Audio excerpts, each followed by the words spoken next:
जय हिंद दोस्तों, स्वागत है आप सभी का एक बार फिर से अपने यूट्यूब चैनल 7 स्टार फौजी में। तो भाई आज का अपना टॉपिक सबसे अलग टॉपिक होने वाला है। आज हम ना किसी पोस्ट के जॉब प्रोफाइल के बारे में बात करेंगे, ना एसएसजीडी की किसी फिजिकल या मेडिकल के बारे में हम बात करेंगे। आज का अपना टॉपिक है एसएसजीडी 2025 में जो एग्जाम देंगे उनके लिए आज का अपना टॉपिक होने वाला है।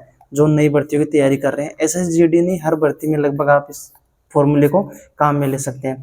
तो ये टॉपिक आज का अपना कौन सा, आपने थंबनेल में देख लिया होगा कि मैंने जो एसएसजीडी की एग्जाम दी थी, मैंने 40 में 40 स्कोर कैसे किया था मैथ में।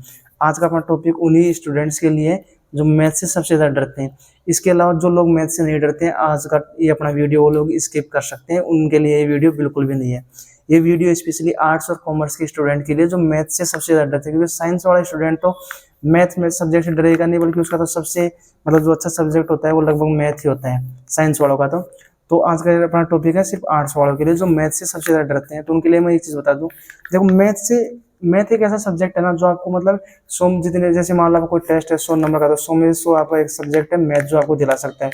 ना आपको कोई जीके में दिला सकता है, ना आप हिंदी में ला सकते हो, ना आप इंग्लिश में ला सकते हो, सिर्फ ना आप रीजनिंग में आप ला सकते हो। लेकिन मैथ जो सब्जेक्ट है ना, अगर उसमें आपको एक बार इंटरेस्ट आ गया तो सबसे अच्छा सब्जेक्ट मैं आपको मैथ बताता हूँ। क्योंकि मैथ में अगर आपको इंटरेस्ट जग गया एक बार, तो फिर आप उसको लाइफ टाइम छोड़ोगे नहीं। देखो आपको मैथ कैसे पढ़ना है वो मैं आपको शुरू से बता दूँ, मतलब जीरो के लेवल से मैं आपको बताने की पूरी कोशिश करूँगा। मैंने पहले भी एक वीडियो डाल रखा है, उसमें आप जाके देख सकते हो। उसमें एक लड़के ने कमेंट किया था कि सर मैंने लगभग यही स्ट्रेटेजी अपनाई लगभग 3-4 महीने, तो उसके मैथ बहुत ज़्यादा इंप्रूवमेंट हो गए थे। उसके बारे में बात करते हैं। देखो आपको मैथ सब्जेक्ट के लिए क्या करना है, सबसे पहले मैं प्रेफर करूंगा कि आप किसी भी ऑफलाइन कोचिंग में एडमिशन लेना। ऑनलाइन की बजाय आप किसी भी ऑफलाइन कोचिंग में आप एडमिशन लेना, ठीक है। उसके बाद आपको क्या करना है, जो भी टीचर पढ़ाता है, आप कोई भी टीचर पढ़ाएगा आपको वो जीरो से पढ़ाता है पहली बात तो आपको क्या करना है, वहाँ पे एक रफ कॉपी रखनी है। उस रफ कॉपी में आपको एक मतलब फेयर कॉपी की तरह अच्छे से काम करना है, मतलब अच्छी अच्छी राइटिंग में आपको लिखना है जो भी आपको वो पढ़ाता है। जीरो से जो क्वेश्चन आपको आ रहा है ना, वो क्वेश्चन भी आपको पूरा लिखना है उसमें, ठीक है। और उसी क्वेश्चन को फिर आपको क्या करना है, जो मतलब जो क्वेश्चन आपको आता है, जो क्वेश्चन आपको नहीं आ रहा है वो भी आपको लिखना है अच्छे से। जो क्वेश्चन आ रहा है उसको भी लिखना है, क्योंकि उसका आपका रिवीजन हो जाएगा। उसके बाद आपको क्या करना है कि आपको घर पे आके उसी को पूरा फेयर कॉपी में अच्छी अच्छी राइटिंग में पूरा अच्छे से नोट्स बनाना है उसका। फिर आपको क्या करना है कि जितना आपको टीचर ने पढ़ाया ना, उतना का उतना आपको पहले रफ कॉपी में अच्छे से उसकी 1-2 बार तैयारी करनी है, अभ्यास करना है, और जीरो से आपको पढ़ना है। और पूरा मतलब जो तैयारी करनी है, नोट्स बनाने हैं, या फिर आपको जो उसका रिवीजन करना है, वो आपको पढ़ के बिल्कुल भी नहीं करना है। ऐसा नहीं कि आपने बुक ली, उसमें से पेज में पढ़ा आपने, इतना इतना इतना हो गया, ऐसा आपको बिल्कुल नहीं करना। आपको बिल्कुल लिखना है उसमें, और लिख लिख के आपको मैथमेटिक्स की तैयारी करनी है। उसको रटना कभी भी, मैथमेटिक्स में आपको रटना कभी भी नहीं है, आपको सिर्फ समझना है कि उसमें क्या बोल रहा है, कौन सा फॉर्मूला आपको काम करना है। हाँ, ट्रिक जरूर आप इसमें याद कर सकते हो, ट्रिक्स के माध्यम से मैथमेटिक्स जल्दी सोल्व हो जाता है। ट्रिक आप याद कर लेना, लेकिन आपको रटना बिल्कुल भी नहीं है, ठीक है। ये चीज़ आपको ध्यान रखनी है, मोस्ट इंपॉर्टेंट चीज़ है। उसके बाद क्या करना आपको, जैसे मान लो दूसरा पहला दिन आपने पूरा क्लियर कर लिया, और जो आपको आज पढ़ाया गया ना, उसको आपको आज के आज ही याद करना है। ऐसा नहीं है कि आज पढ़ा दिया कल आप उसको याद कर रहे हो, नहीं। आपको जो पढ़ाया गया आज, उसको आज के आज ही आपको पूरा तैयार करना है, ठीक है। अब दूसरे दिन की हम बात, दूसरे दिन आपको क्या करना है, जैसे आप दूसरे दिन जा रहे हो, दूसरे दिन आपको वापस ये करना है, रफ कॉपी में जो टीचर पढ़ाता है उसको शुरू से लिखना है, शुरू से फिर आपको उसको वापस फेयर कॉपी में जाके घर पे जाके उसको उतार देना है, नोट्स बना लेना है उसका। उसके बाद आपको दोबारा रफ कॉपी में आना है, और जो कल पढ़ाया था पहले उसका रिवीजन करना है। रिवीजन वापस आपको लिख के ही करना है, लिख के जल्दी जल्दी हो जाता है।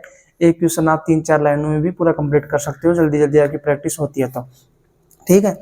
लिख के आपको प्रैक्टिस कर लेनी है। फिर जो आज पढ़ाया है उसको आपको लिख के और फिर उसमें वापस याद करके मतलब रिवीजन करना है उसका, ठीक है। 2 दिन हो गए, ऐसे आपको तीसरे दिन करना है। तीसरे दिन जब आप रिवीजन करोगे तो पहले फर्स्ट वाले दिन को उसको मतलब सरसरी आंखों से देख लेना है, थोड़ा बहुत लिख लेना है, और फिर तीसरे दिन वाले का आपको रिवीजन अच्छे से करना है। ऐसे लगातार अगर आप 3-4 महीने करोगे ना, तो आपके पूरे नोट्स अच्छे से तैयार हो जाएंगे। कोई भी अगर आप एग्जाम देने जाते हो तो फिर आपको लिखने की जरूरत नहीं है। फिर आप एग्जाम देने जा रहे हो तो आपको ऐसे पेज पलटनी है, पहला पेज दूसरा पेज ऐसे पलट के देखना है, ये क्वेश्चन ऐसे आता है, ये क्वेश्चन ऐसे आता है, तो फिर आपको आंखों से निकालना है सिर्फ उसको, तो फिर आपके वो जहन में पूरा अच्छे से फिट हो जाएगा, ठीक है। तो आपको मैथमेटिक्स में आपको ये बोलूंगा कि आपको सबसे पहले लिख लिख के आपको नोट्स बनाने हैं, लिख लिख के आपको रिवीजन करना है, और लिख लिख के आपको याद करना है। ये जो सिर्फ देखने वाली बात है, ये आपके एग्जाम में काम आनी है। एग्जाम से पहले मतलब एग्जाम से 5 मिनट 10 मिनट पहले जो लोग बोलते हैं एग्जाम से 2 दिन पहले पढ़ना छोड़ दो, भाई छोड़ना नहीं है बिल्कुल भी। एग्जाम वाले दिन भी आपको थोड़ा ऊपर ऊपर से देख के जाना, क्या पता जो क्वेश्चन आपने देखा वही क्वेश्चन आपके एग्जाम में आ गया, तो ऐसी बात नहीं है। आपको मैथमेटिक्स में लिख लिख के याद करके फिर आपको पूरा करना है। और फिर अगर ये ट्रिक अगर आपके काम नहीं आया तो फिर वो मेरे को बता देना कि सर मैंने ऐसे तैयारी की थी 4 महीने तक और मेरे काम नहीं आया। दूसरी बात मैं आपको पहले बता रहा हूँ कि आपको ऑनलाइन क्लास में कभी भी नहीं करना है। ऑनलाइन क्लास में आप कभी भी, पहली बात तो ऑनलाइन क्लास में क्या होता है, आप बहुत सारी क्लासेस स्किप कर देते हो, आपके जो डाउट होता है वो अच्छे से आप टीचर से पूछ नहीं पाते हो। एक तो आमने सामने बैठ के आप पूछते हो कुछ, एक आप ऑनलाइन पूछते हो, बहुत बहुत फर्क पड़ता है, इसमें बहुत डिफरेंस होता है।